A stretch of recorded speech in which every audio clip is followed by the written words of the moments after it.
ओम शांति। ओम शांति। ओम शांति। ओम शांति। ओम शांति। ओम शांति। आज 21 अगस्त 2025 प्रातः मुरली ओम शांति। बाप दादा मधुबन। कहाँ बैठे हैं? मधुबन में बाप दादा के सम्मुख। आज की मीठी मधुर मुरली में बाबा ने बताया कि किस मत पर चलने के कारण तुम्हारी यह हालत हुई है, जो आज सारा समय मांगते ही रहते हैं कि भगवान मुझे यह दो यह दो। कैसे थे? देवता थे, देने वाले थे, और आज लेवता बन गए हैं। तो बाबा ने स्पष्ट किया कि मतें हैं दो, एक आसुरी मत और दूसरी है ईश्वरीय मत। तो हम बच्चों को ईश्वरीय मत पर चलना है। ईश्वरीय मत क्या है? श्रीमत, जो बाप बच्चों को डायरेक्शन देते हैं कि श्रीमत पर हर कर्म श्रेष्ठ करना है। श्रीमत माना, पहली श्रीमत है अपने को आत्मा समझ मुझ बाप को याद करो और उस आत्मिक स्थिति में ही कर्म करो। किसी को भी दुख नहीं दो, अपने अंदर दैवी गुणों को धारण करो। तो बाबा कहते कि यदि तुम श्रीमत का पालन करोगे, ईश्वरीय मत पर चलोगे, तो सुख धाम में चले जाएंगे। कल भी बाबा ने रास्ता बताया था। कौन सा रास्ता? मुक्ति और जीवन मुक्ति का। यही रास्ता तुम्हें सबको बताना है। सुनते हैं आज के डायरेक्ट ईश्वरीय महावाक्य। ओम शांति। बाबा कहते, मीठे बच्चे, तुम आसुरी मत पर चलने से दर बदर हो गए। अब ईश्वरीय मत पर चलो तो सुख धाम चले जाएंगे। तुम आसुरी मत पर चलने से दर बदर हो गए। अब ईश्वरीय मत पर चलो तो सुख धाम चले जाएंगे। आज की मुरली से प्रश्न है, बच्चों को बाप से कौन सी उम्मीद रखनी है? बच्चों को बाप से कौन सी उम्मीद रखनी है और कौन सी नहीं? विचार करो, कौन सी उम्मीद रखनी है? बाबा कहते, हाँ बोलो, छुटकारा पाना है। बाबा का उत्तर सुनते हैं। बाबा कहते, बाप से यही उम्मीद रखनी है कि हम बाप द्वारा पवित्र बन अपने घर और घाट यानी राजधानी में जाएं। बाबा कहते हैं, बच्चे मेरे में यह उम्मीद नहीं रखो कि फलाना बीमार है, आशीर्वाद मिले। यहाँ कृपा व आशीर्वाद की बात ही नहीं है। मैं तो आया हूँ तुम बच्चों को पतित से पावन बनाने। अब मैं तुमको ऐसे कर्म सिखलाता हूँ जो विकर्म ना बने। गीत चला, आज नहीं तो कल बिखरेंगे यह बादल। ओम शांति माना, मैं शांत स्वरूप आत्मा हूँ। शांति मेरा स्वधर्म है। बाबा कहते, मीठे बच्चे अब घर वापस जाना है। ओम शांति। रूहानी बच्चों ने गीत सुना। कौन सा गीत? आज नहीं तो कल बिखरेंगे यह बादल। जब बादल भर जाते हैं तो क्या होंगे? बिखरेंगे, बरसेंगे। बच्चे जानते हैं अब घर चलना है, बाप आए हैं लेने के लिए। यह याद भी तब रहेगी जब आत्म अभिमानी होंगे, देह अभिमान में होंगे तो याद भी नहीं रहेगी। बच्चे जानते हैं बाबा मुसाफिर होकर आया है। बाबा क्या बनकर आया है? मुसाफिर। तुम भी मुसाफिर होकर आए थे, अब अपने घर को भूल गए हो। फिर घर, बाप ने घर याद दिलाया है और रोज रोज समझाते हैं। रोज बाबा यही तो समझा रहे हैं कि अपने बाप को और अपने घर को याद करो। तो बाबा कहते हैं फिर बाप ने घर याद दिलाया है और रोज रोज समझाते हैं, जब तक सतो प्रधान नहीं बने हो तो चल नहीं सकेंगे। बच्चे समझते हैं बाबा तो ठीक कहते हैं।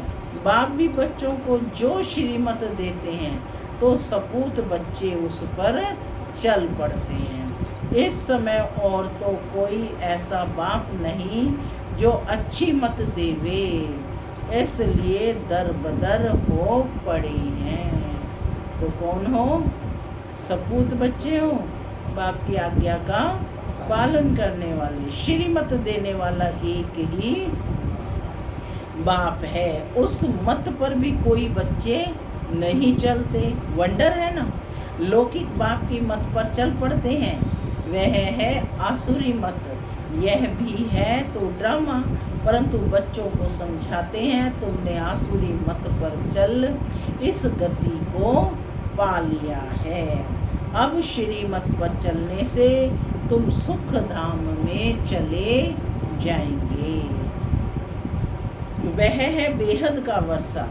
रोज समझाते हैं तो बच्चों को कितना हर्षित रहना चाहिए।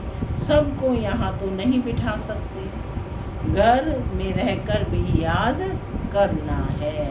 अभी पाठ पूरा होने का है, अब घर वापस चलना है। मनुष्य कितना भूले हुए हैं। कहा जाता है ना, यह तो अपना घर घाट ही भूल गए हैं। अब बाप कहते हैं घर को भी याद करो, अपनी राजधानी को भी याद करो। अभी पाठ पूरा होने का है, अब वापस घर चलना है। क्या तुम भूल गए हो? बाबा पूछ रहे हैं, क्या तुम अपने घर को भूल गए हो? तुम बच्चे कह सकते हो बाबा ड्रामा अनुसार हमारा पार्ट ही ऐसा है, जो हम घर बार को भूल एकदम भटक रहे हैं। भारतवासी ही अपने श्रेष्ठ कर्म भारतवासी ही अपने श्रेष्ठ कर्म और कर्म को भूल कर दैवी कर्म भ्रष्ट हो पड़े हैं। भारतवासी ही अपने श्रेष्ठ धर्म कर्म को भूल कर दैवी कर्म भ्रष्ट हो पड़े हैं।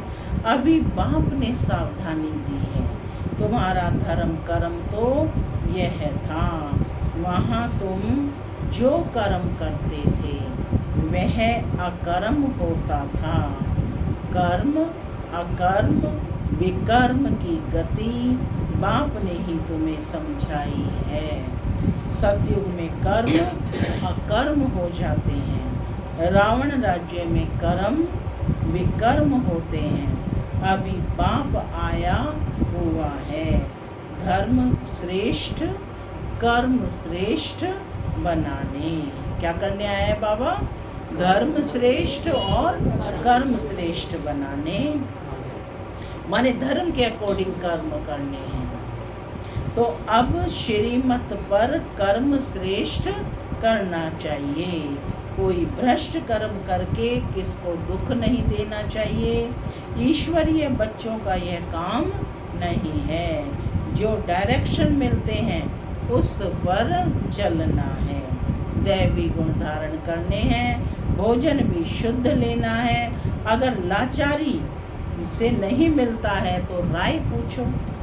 बाबा समझते हैं नौकरी आदि में कहाँ थोड़ा खाना भी पड़ता है, जबकि योग बल से तुम राजाई स्थापन करते हो, पतित दुनिया को पावन बनाते हो, तो क्या भोजन को शुद्ध बनाना बड़ी बात है?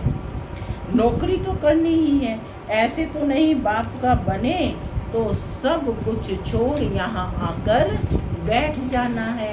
कितने ढेर बच्चे हैं, इतने सब तो रह नहीं सकते। रहना सबको ग्रस्त व्यवहार में है। यह समझना है मैं आत्मा हूँ, बाबा आया हुआ है, हमको पवित्र बनाकर अपने घर ले जाते हैं, फिर राजधानी में आ जाएंगे। यह तो पराया रावण का छीछी घाट है। तुम बिल्कुल ही पतित बन गए हो ड्रामा प्लान अनुसार। बाप कहते हैं अभी मैं तुमको सुजाग करने आया हूँ, तो श्रीमत पर चलो। जितना चलेंगे उतना श्रेष्ठ बनेंगे। अभी तुम समझते हो हम बाप को, जो बाप हमें स्वर्ग का मालिक बनाते हैं, उनको भूल गए हैं। अब बाबा सुधारने आए हैं, तो अच्छी रीति सुधरना चाहिए ना। क्या कहा बाबा ने? तुम भूल गए हो, तो बाबा स्मृति दिलाने आए हैं। तो बाबा कहते हैं अपने में सुधार करो और अच्छी रीति सुधरना चाहिए ना, खुशी में आना चाहिए। बेहद का बाप मिला है, बच्चों से बात ऐसे करते हैं जैसे तुम आत्माएं आपस में करती हो। कभी सोचा था कि बाप ऐसे बातें करेगा?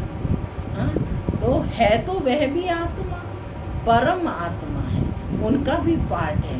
तुम आत्माएं पार्टधारी हो। ऊंचते ऊंच से लेकर नीचते नीच का पार्ट है। भक्ति मार्ग में मनुष्य गाते हैं कि ईश्वर ही सब कुछ करते हैं। बाप कहते हैं मेरा ऐसा पार्ट थोड़े ही है जो बीमार को अच्छा कर दूं। सभी अलर्ट होकर के बैठेंगे। हमारा पार्ट है रास्ता बताना कि तुम पवित्र कैसे बनो। पवित्र बनने से ही तुम घर में भी जा सकेंगे, राजधानी में भी जा सकेंगे। और कोई उम्मीद मत रखो फलाना बीमार है आशीर्वाद मिले, नहीं। आशीर्वाद कृपा आदि की बात मेरे पास कुछ भी नहीं है। उसके लिए तो साधु संतों आदि के पास जाओ। माने कृपा आशीर्वाद चाहिए तो साधु संतों के पास जाओ। बाप तो डायरेक्शन देते हैं, श्रीमत देते हैं, पढ़ाई पढ़ाते हैं, अपने को लायक बनाओ। यहाँ कोई जादू मंत्र से आशीर्वाद से काम नहीं हो। तुम हमको बुलाते ही हो कि हे पतित पावन आओ, आकर हमको पावन बनाओ, पावन दुनिया में ले चलो। तो बाप पूछते हैं मैं तुमको विषय सागर से निकाल पार ले जाता हूँ, फिर तुम विषय सागर में क्यों फंस जाते हो? बाप पार ले जाने आया है और हम फिर उन्हीं विकारों में फंसते जाते हैं। भक्ति मार्ग में तुम्हारा ये हाल हुआ है। ज्ञान भक्ति तुम्हारे लिए है। सन्यासी लोग भी कहते हैं ज्ञान भक्ति और वैराग्य, परंतु उनका अर्थ वह नहीं समझते। अब तुम्हारी बुद्धि में है ज्ञान भक्ति और बाद में है वैराग्य। तो बेहद का वैराग्य सिखलाने वाला चाहिए। बाप ने समझाया था यह कब्रिस्तान है, ये दुनिया क्या है? कब्रिस्तान है। इनके बाद परिस्तान बनना है, वहाँ हर कर्म अकर्म होता है। अभी बाप तुमको ऐसे कर्म सिखलाते हैं जो कोई भी विकर्म ना बने, किसी को भी दुख ना दो। पतित का अन्न मत खाओ, विकार में मत जाओ। अबलाओं पर अत्याचार ही इस पर होते हैं, देखते रहते हो माया के विघन कैसे पड़ते हैं। बाबा कहते यह है सब गुप्त। कहते हैं देवताओं और असुरों की युद्ध लगी, फिर कहते हैं पांडव और कौरवों की युद्ध लगी। अब लड़ाई तो एक ही है। बाप समझाते हैं मैं तुमको राजयोग सिखला रहा हूँ भविष्य 21 जन्मों के लिए। यह है मृत्यु लोक। मनुष्य सत्यनारायण की कथा सुनते आए हैं, फायदा कुछ भी नहीं। इस समय तो सारी बाबा कहते अभी तुम सच्ची सच्ची गीता सुनते हो, सच्ची सच्ची सत्यनारायण की कथा सुनते हो, गीता सुनते हो, रामायण भी तुम सच्ची सुनाते हो। एक राम सीता की बात नहीं थी, अभी तुम सच्ची सच्ची गीता सुनाते हो, सच्ची रामायण।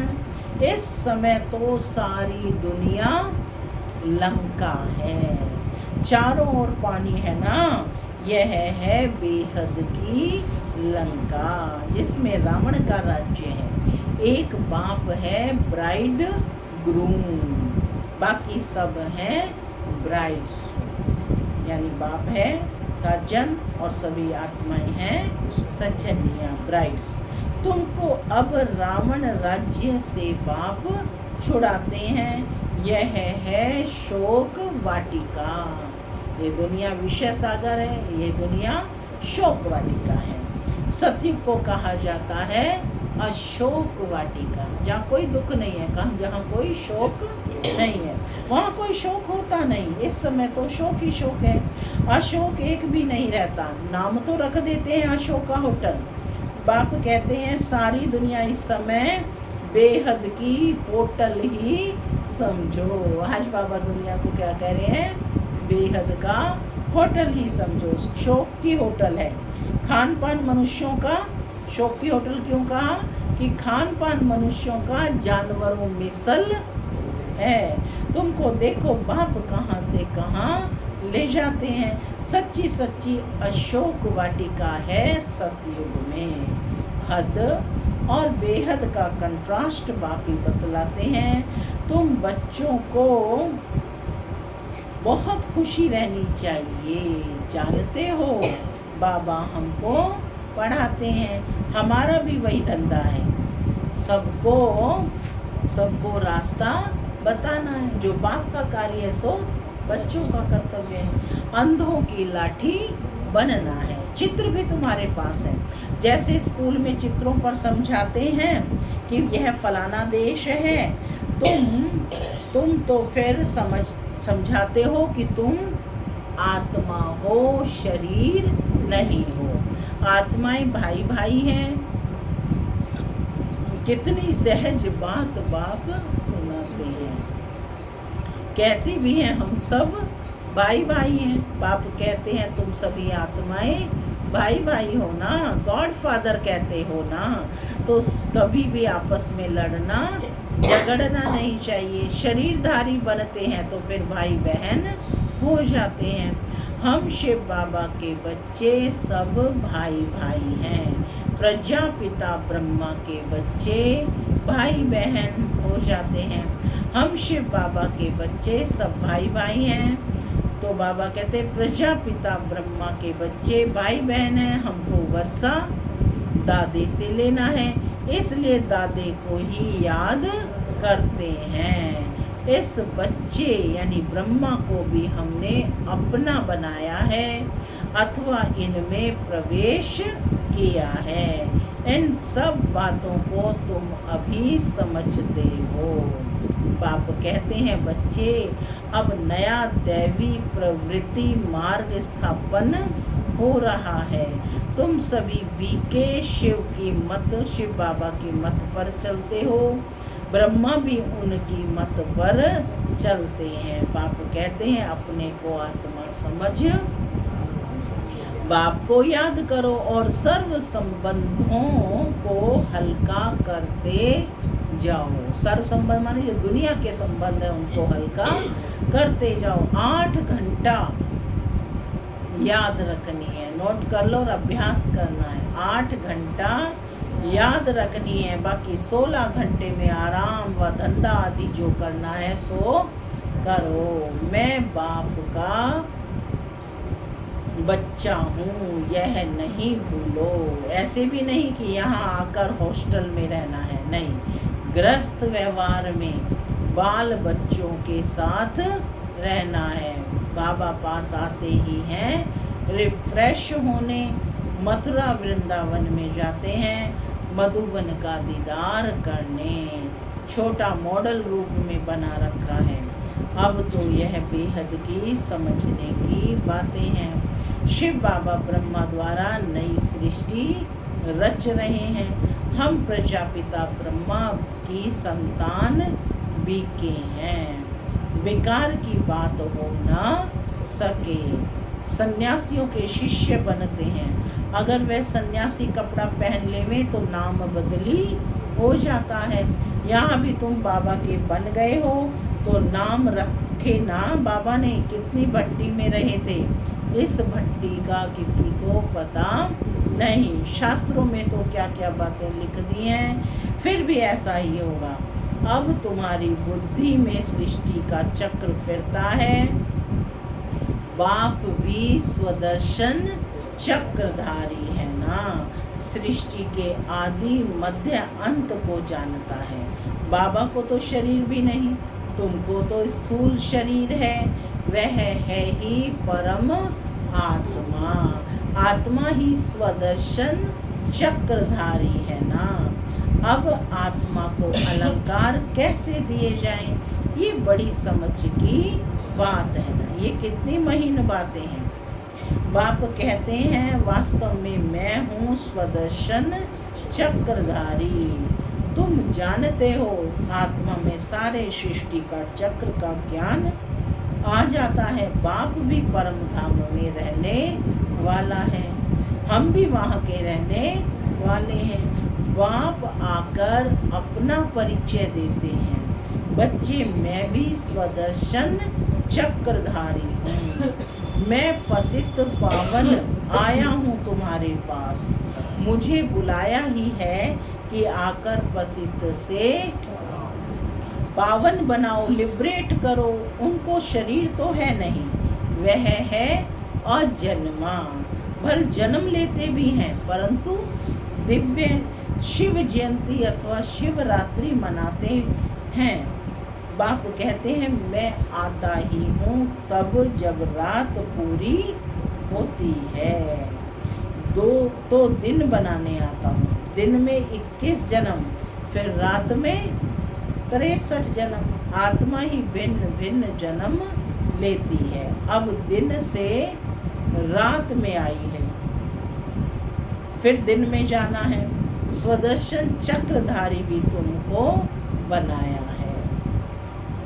बाबा कहते हैं इस समय मेरा पार्ट है, तुमको भी स्वदर्शन चक्रधारी बनाता हूँ। तुम फिर औरों को बनाओ। 84 जन्म कैसे लिए? वह 84 जन्मों का चक्र तो समझ लिया है कि बाबा समझाते हैं कि आगे तुमको ये ज्ञान था क्या? पूछ रहे हैं पहले ये ज्ञान था क्या? बिल्कुल नहीं, अज्ञानी थे। बाबा मूल बात समझाते हैं कि बाबा है स्वदर्शन चक्रधारी। उनको ज्ञान का सागर कहा जाता है। वह सत्य है, चैतन्य है। तुम बच्चों को वर्षा दे रहे हैं।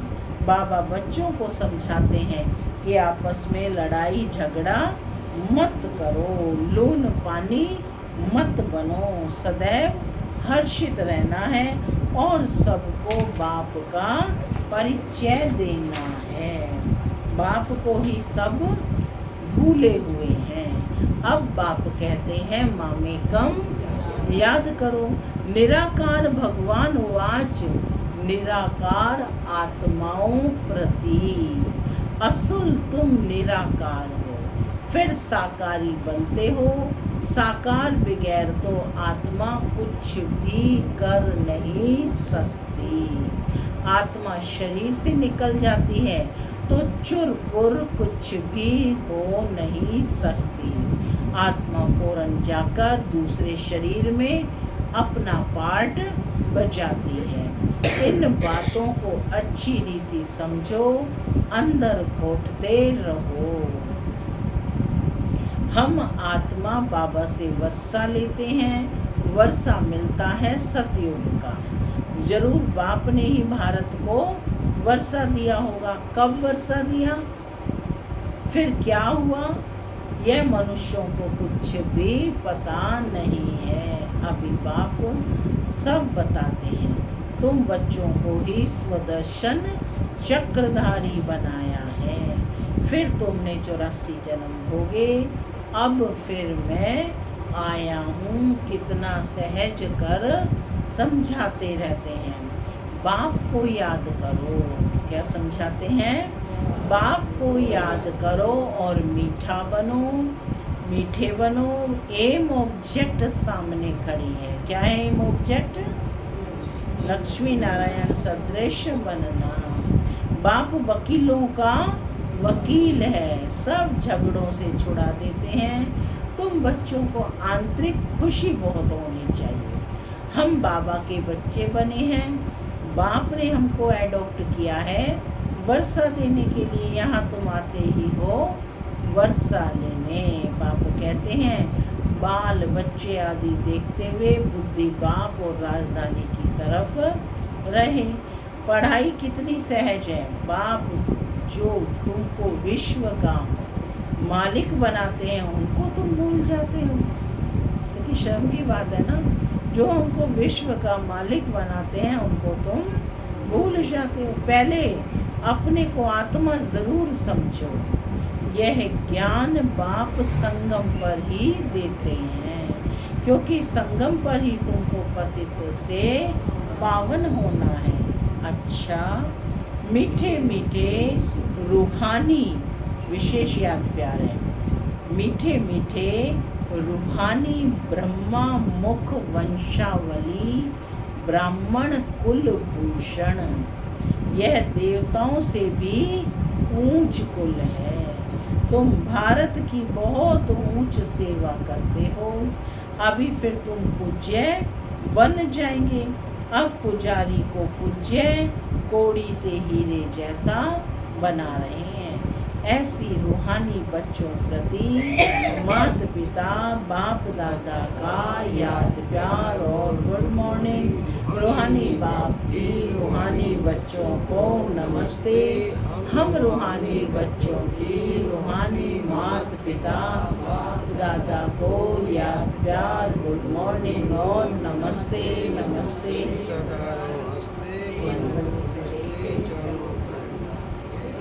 धारणा के लिए मुख्य सार पहला, श्रीमत पर अब हर कर्म श्रेष्ठ करना है। किसी को भी दुख नहीं देना है। दैवी गुण धारण करने हैं। बाप के डायरेक्शन पर ही चलना है। दूसरा पॉइंट है सदैव हर्षित रहने के लिए स्वदर्शन चक्रधारी बनना है। कभी लून पानी नहीं होना है। सबको बाप का परिचय देना है। बहुत बहुत मीठा बनना है।